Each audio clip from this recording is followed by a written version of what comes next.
I think a huge contributing factor is, not only my confidence, but the confidence of those around me. I've been working with a lot more, people that have been referred by past clients, Yeah. people, friends, family, people that my friends and family know that come over to me. And and it's a near and dear place to my heart too, that I feel so humbled that people loved working with me that much and they have that much confidence in my abilities to be able to help their loved ones.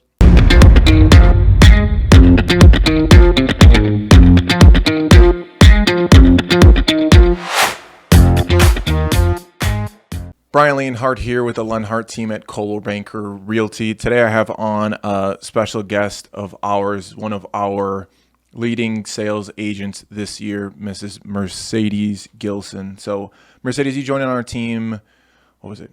Yeah, say I'm on my third year now with you guys. Third year with us? Oh, time flies when you're having fun, huh? Right. Okay. So third year, this is your third year, like second full year, is it not? Because you joined on in March, right? Or April? Yep. That was 3 years ago.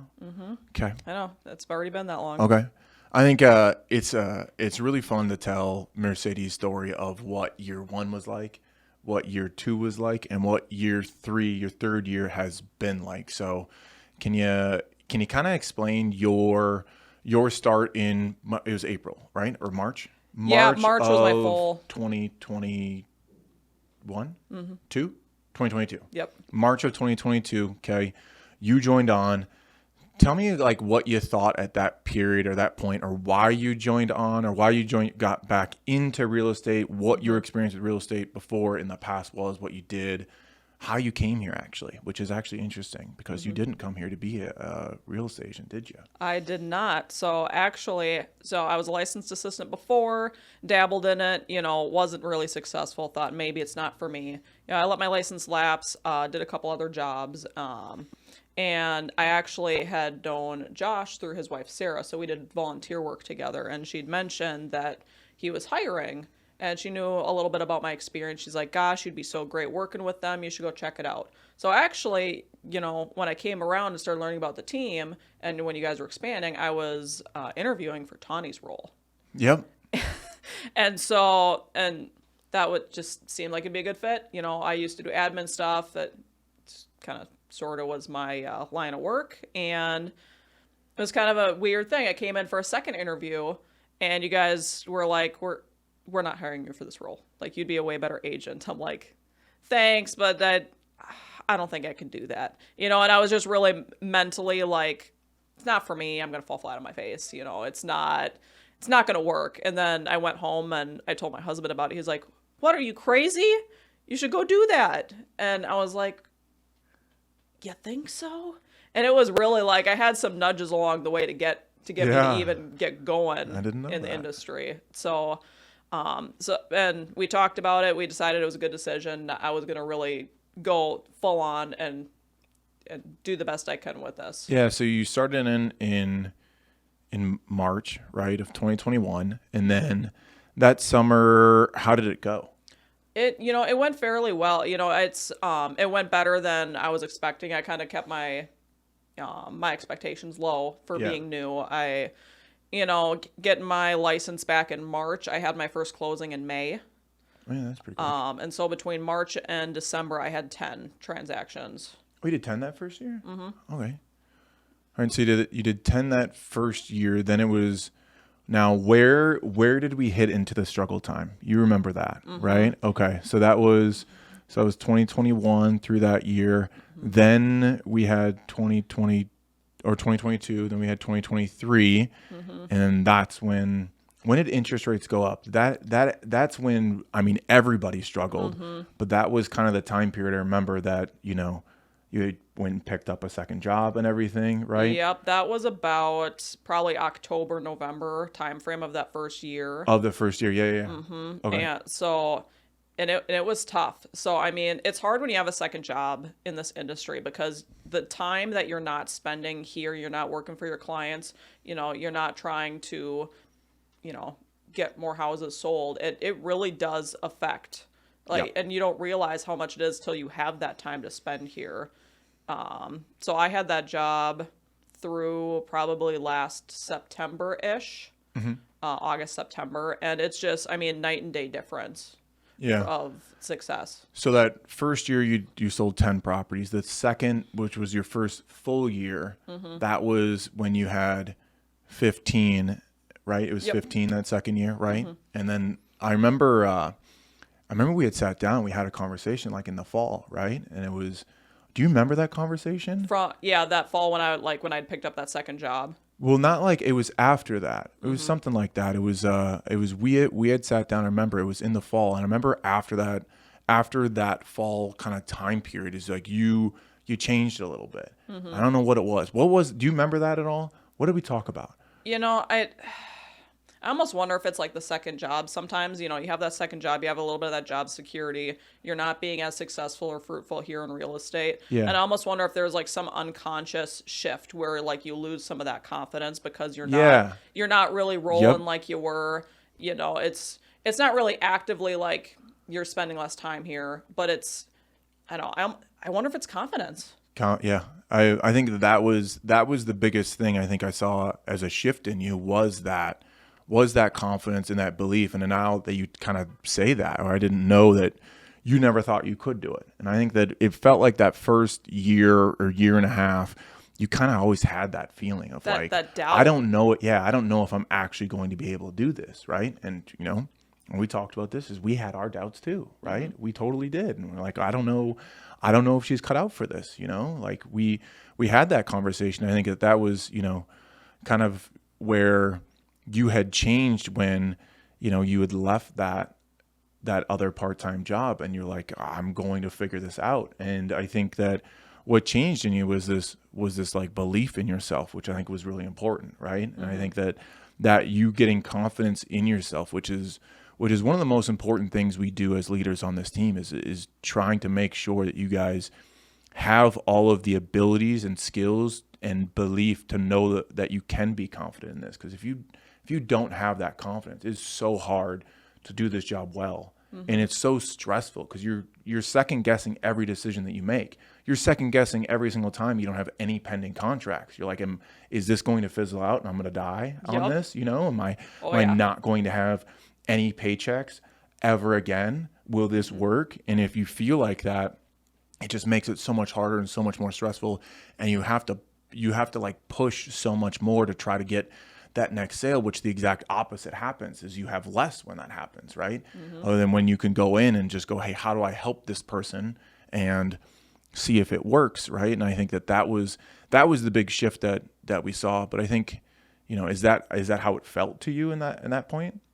I mean, yeah, it definitely had a different feel to it. It's tough because it's like I want to be here, but then I need to feed my family. Yeah, I got kids at home. I got bills to pay. Yep. Yeah, it's tough. And I remember you had taken that where it was like, okay, you'd had like a pending or two, or maybe it was at that time, and you were like, all right, I'm leaving this other job. I'm going to go all in on this. And that's when it finally clicked and it all got together and all worked, right? That was that time period. It was like, you're just like, your back went all the way up against the wall. You're like, I have to make this work. Yeah. This has to work. I don't have any backup plan anymore, And I think that's the thing. I think when it comes to real estate or maybe even like entrepreneurship, which I think real estate is like some level of that. Yeah, it's like a bubble wrapped version of it, really.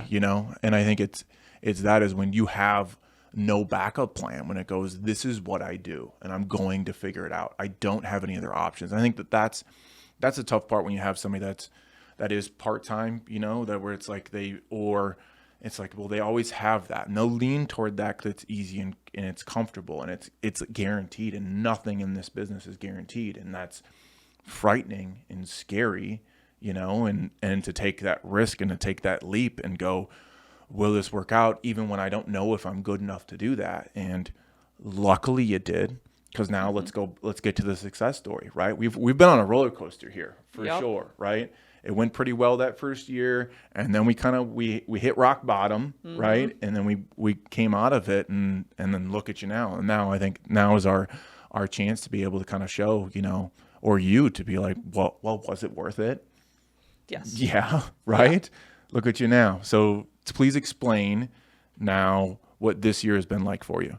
How many sales do you have closed? How many do you have pending right now?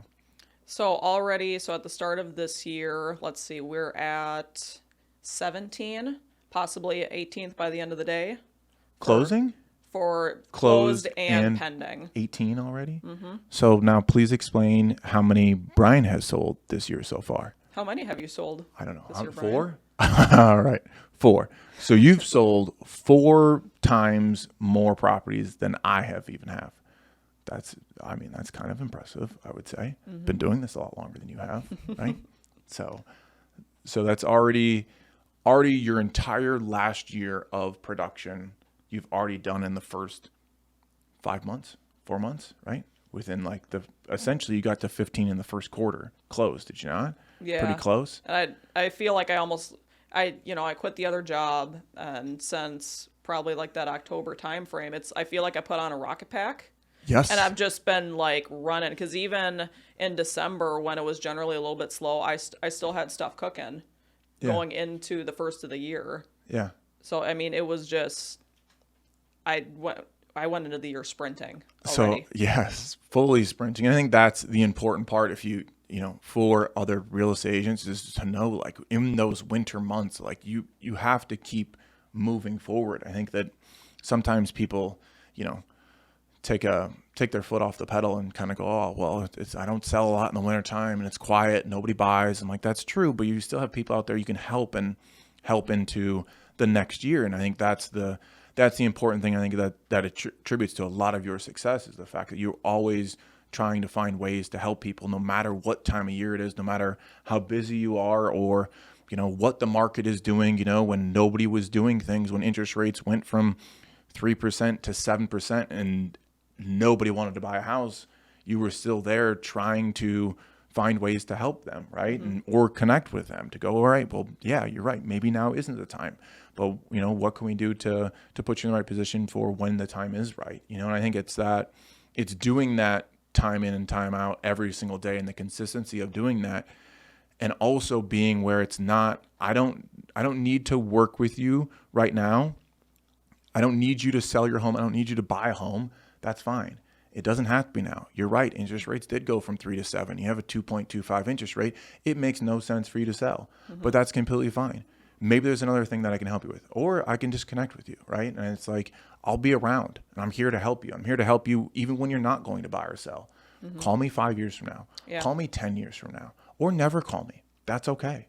I think that's the thing that, if you focus on just doing that, is the reason why you've been as successful as you've been, is the fact that there's been so many people you've tried to help, and where you don't look at it from the perspective, the only way I can help you is if you're signing a contract with me. And that's not remotely the case of how we should view this, and that's not how you view it at all. Is where it goes, I'm just going to see if I can give you any advice to help you with anything I possibly can at any point. And it doesn't have to include a commission check. And as soon as you disassociate yourself with that, I think it's a different level of a realtor. When it matters to you not at all if they sign a contract, it matters to you if you can find a way to help them. And I think the more times you do that, which is I think, and this, what do you think has been the biggest contributor to your success, or the reason why now you have so many things going on? What happened last year? Challenges.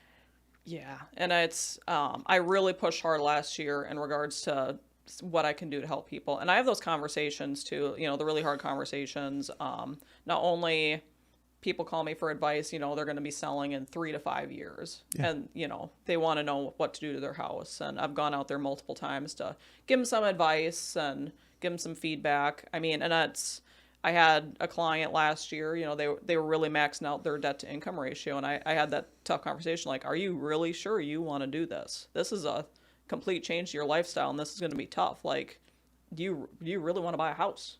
And you're right, it's not always for everybody. It had another seller I talked to this week, and they're sitting at that 2.5% interest rate. They're like, it's not for me right now. It'd be nice, but we're pretty comfortable. Talked about some different options that could get them to that next property, even though where interest rates are at, and they know their options. They know how to get a hold of me, and and that's okay with me. I think that's the important part. I think is right there, is like, when you have a really good real estate agent on your side, they will stop you from buying a house or selling your house. That's a different, there's a difference right there. I think that's the important thing is a lot of times when you look to a real estate agent, right? We're not here to help you. We're not here to get you to buy or sell a house. We're here to get you to make the right decision. And I think that only comes from us being able to show you all of your options in a very complex, there's thousands of them. There's no way any normal homeowner could fully understand all of their options. It's something that we have new options every other week coming out of what we could do or what you should do or based off of the market or what's going to happen. And I think it's where we're just there to give advice. And I think sometimes that advice is like, hey, you shouldn't do this. If you want to, sure, I will 100% help you. But I think the important part is when we get to a point with our clients to be able to know their situation really well and go, man, this doesn't seem like your best option. You probably could just do this instead, right?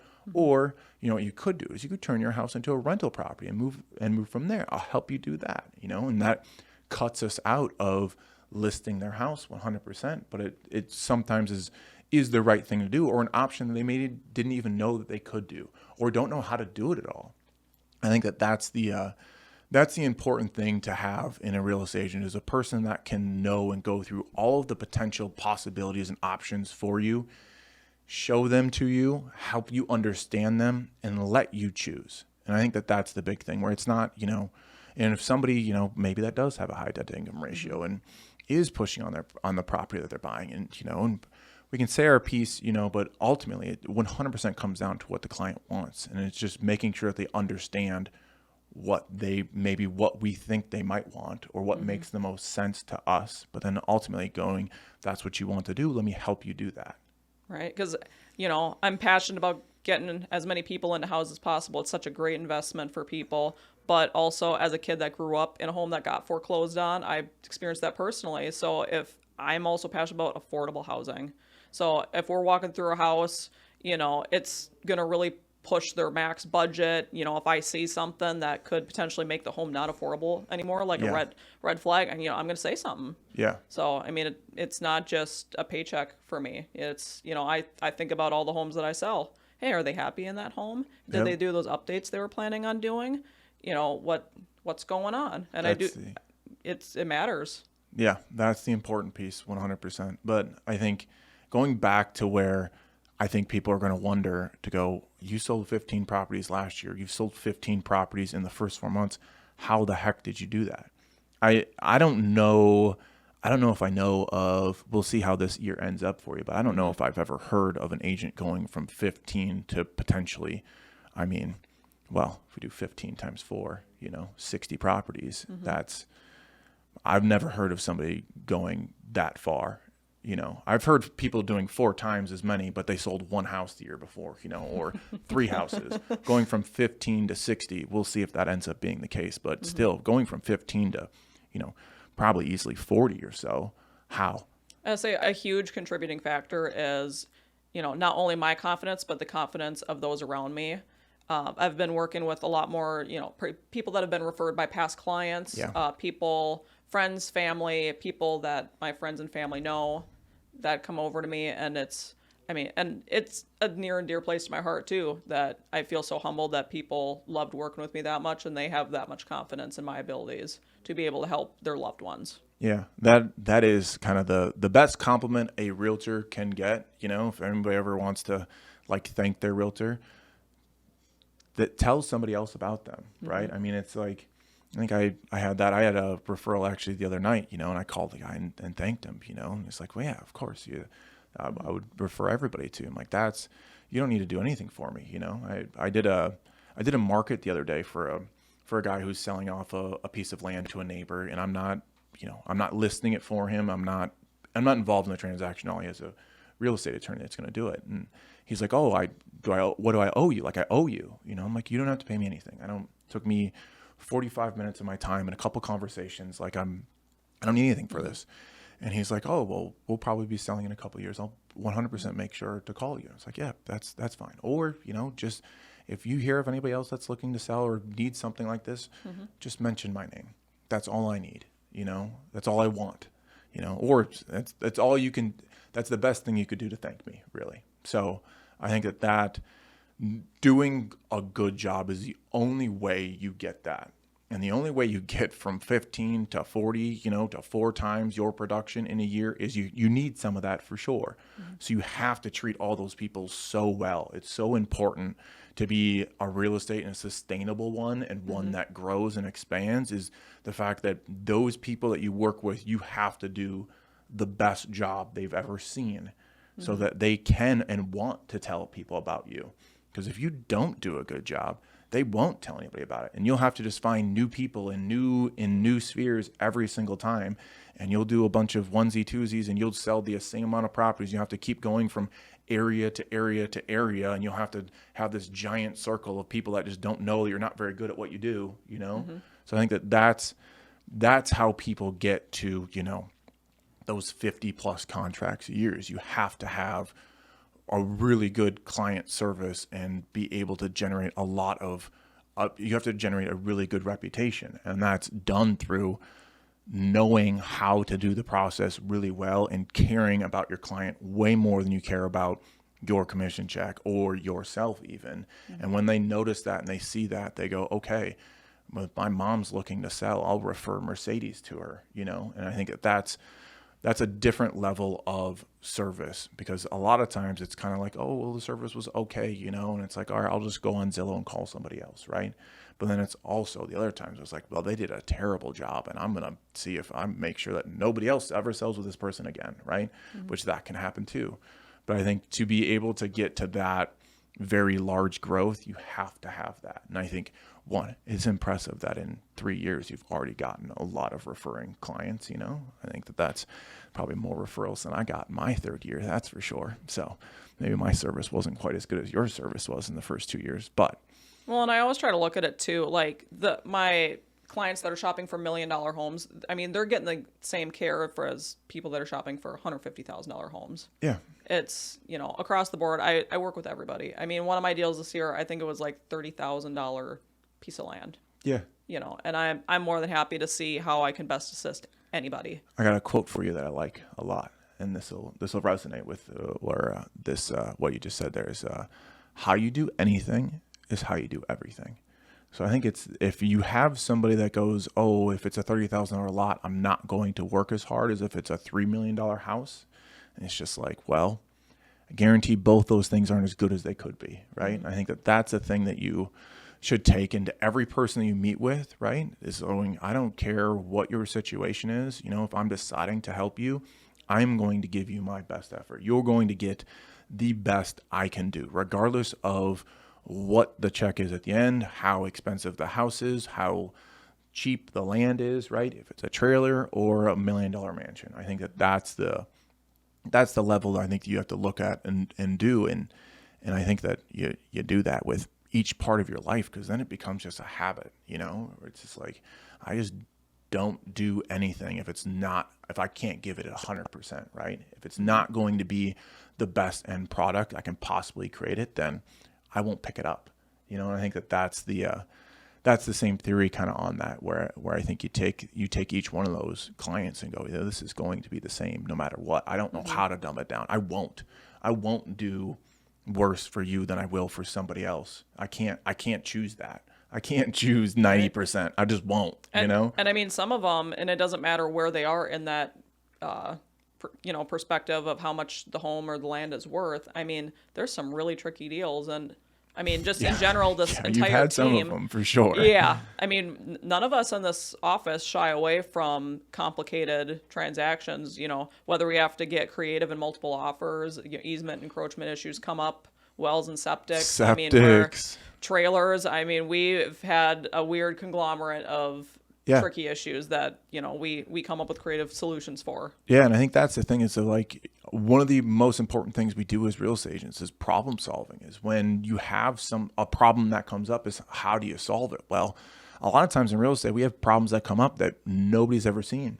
I mean, it'll be a brand new problem. Then it goes, well, how do we solve this one? I think the nice thing about a team like ours that does a lot of transactions in a lot of different facets, a lot of different areas, we've found different ways to solve each problem. And sometimes you can use the same problem solving method that you use for a trailer in Wisconsin for $1 million house. Like, oh, I've seen this in a way, right? Or this was solved from this, right? But I learned that in a contract that was 4 years ago on a Wisconsin property, right? You know, that I sold for $75,000, that I now can use that problem solving process with that one for $1 million house, right? It goes, there are different forms of problems, and each area has different problems, but I think that that's the importance of being able to solve those, because that's when you need your agent the most, is when you have a problem come up, and you never know when they're going to come up or where they come from.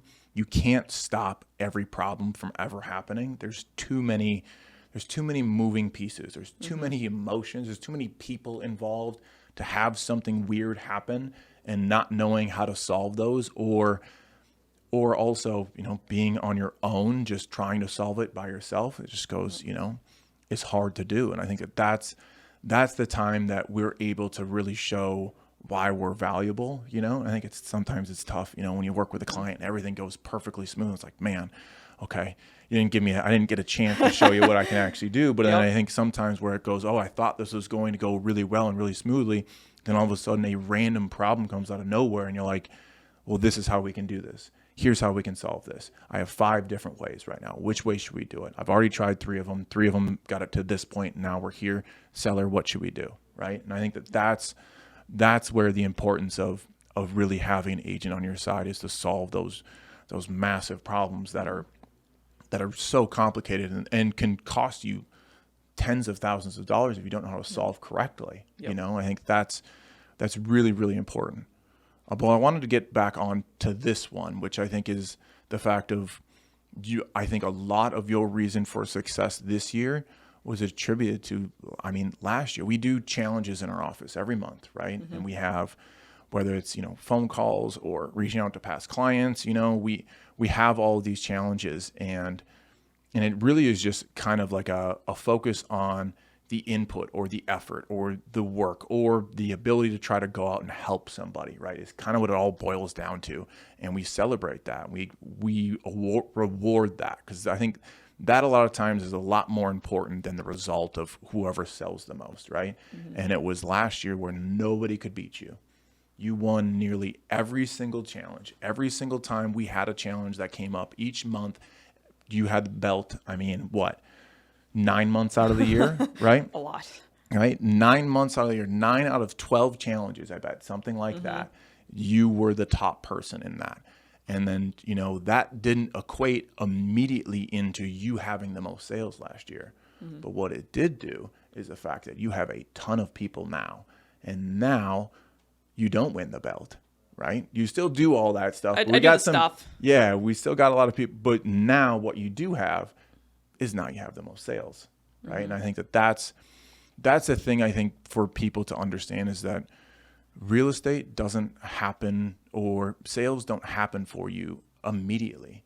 Sometimes it takes 6 months. Sometimes it takes a year. Sometimes it takes 5 years. Sometimes, in my case, it takes 7 years, right? There are clients that I have met and talked to 7 years ago that haven't bought anything, that have bought this year, right? And I think that that's the thing of going, if you put in that consistent work, consistent effort, and you always work to get better at what you do and ways to help people, that is the thing that'll pay off in like a, in a great way, but it takes a long time. I think that that's the hardest part for people coming into real estate to realize, is to go, this doesn't happen overnight. This doesn't happen usually in your first 6 months. This may not be great in your first year. It may not be your second year, but what if it's your third year, right? And that's exactly what happened for you. It was going, you know, it took 3 years to get to a point where you're like, yeah, I'm probably going to do this for a long time, right? I am actually really good at this now. I actually am like, hey, yeah, I'm a real estate agent. Yeah, you can say that, right? And now you can go, I can pay my bills, right? And I think that that's sometimes the thing that it takes, is this like consistency of no results for so long. And then all of a sudden it's like, where did this come from? And that's exactly what it's looked like for you, of like 3 years of pain and struggle and, just making enough to get by, having to pick up an overnight job and working 60 hours a week, but then also cutting ties with that to go, I'm going to do this. I really hope it works out. And then all of a sudden this happens. It's been amazing. It's been a whirlwind, and I'm so thankful for, all the support here too and all the encouragement. I mean, you guys are like some of the biggest cheerleaders for all of the agents here on the team too. Yeah. Well, that's our job to be, for sure. You went and you sold 15 homes last year. Mm-hmm. Now in the first quarter already, you've sold 15 homes. Yep. What's been the biggest difference from last year to this year based off of your use of time and your efficiencies? You definitely have to get more efficient, for sure. And it's, I think part of that's knowledge and experience of being able to like really streamline some things. Part of it are some of the great systems we have here on the team, the software we're using, the resources, admin assistance. I mean, that's been huge for the transaction part of it. So I can really focus and give more care directly to my clients. That's been a huge thing. I think that's one of the most important things we do as leaders on this team is to go, how do we make sure that you guys are as efficient as possible to where you are only out there helping your clients, and all the things that slow you down, we reduce that time as much as possible or take it off your plate as much as possible. I think that's really where our focus has been a lot this year, or just in general, is to go, how do we make sure that each one of our agents is only doing the things that are important, that add value to the clients, and can we find a way to take the rest off their plate? Mm-hmm. I think that's a big goal of ours. So you went from 15 properties in an entire year last year to now 15 properties already sold this year. How do you keep the same level of service that you had through 15 people to now where potentially it can be into, the 50s and 60s? It's a little bit of a shift. I mean, time management is part of it too. And it's something that I'm constantly evolving with because I am so like work centric focused. I'm there for my clients. People know I'll be in the middle of making dinner and my kids are screaming in the background and we're chatting about a contract or an issue that's come up. And, it's something that's they're aware of. And I have my family time and I work crazy hours, but it's also being in this job and being able to somewhat arrange my schedule. I spend more time with my family than I did with my, 9-to-5 job. Yeah, it's just different hours now, isn't it? Right. So Mercedes, you started in real estate, got out, got back in.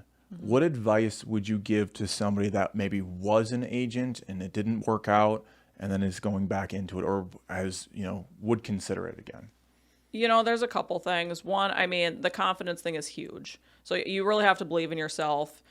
When I jumped into this and I knew, I was like, it's this or nothing. Like there's no other trying this again. So mentally, I put myself in a space where it's like, there isn't another option.